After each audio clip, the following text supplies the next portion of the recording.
கர்த்தருடைய பரிசுநாமத்துக்கு ஸ்தோத்திரம். உங்கள் யாவருக்கும் என்னுடைய ஸ்தோத்திரங்கள்.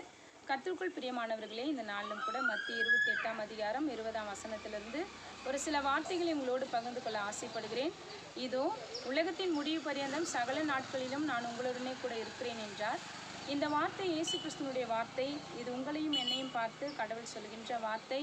இந்த உலகத்தில் வாழ்கின்ற நமக்கு அநேக தேவைகள் உண்டு.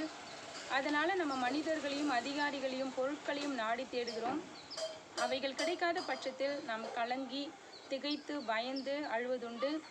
ஆனாலும் இயேசுவை ஏற்றுக்கொண்ட நாம், இயேசுவை விசுவாசிக்கின்ற நாம், ஆண்டவர் நம்மோடு சொல்கின்ற வார்த்தைக்கு கீழ்ப்படிந்து என்னுடைய எல்லா காரியங்களிலும் இயேசு கிறிஸ்து என்னோடு இருக்கிறார் என்ற விசுவாசத்தோடு நம் காரியங்களை நடத்தும் பொழுது நிச்சயமாக அதில் ஆசீர்வாதத்தை நாம் பெற்றுக்கொள்வோம். ஆண்டவருக்குள் எப்பொழுதும் மகிழ்ச்சியாக இருக்க இந்த நாளில் கூட அழைக்கப்படுகிறோம். ஆண்டவர் தாமே இந்த வார்த்தையை ஆசீர்வதிப்பாராக. நாம் ஜெபிப்போம். நேற்றும் இன்றும் என்றும் மாறாத எங்கள் நல்ல ஆண்டவரே, இந்த வார்த்தையை எங்களுக்கு கொடுத்துக்காய் நன்றி செலுத்துகிறோம். இந்த வார்த்தையின்படி நீர் எப்பொழுதும் எங்களோடு இருக்கும்படியாக கூட நாங்கள் வேண்டி நிற்கிறோம். துதியும் கனமும் மகிமும் ஒருவருக்கே செலுத்துகிறேன். மீட்பர் இயேசு கிறிஸ்துவின் வழியாக ஜெபம் ஏறெடுப்பேன் நல்ல பிதாவே. ஆமீன்.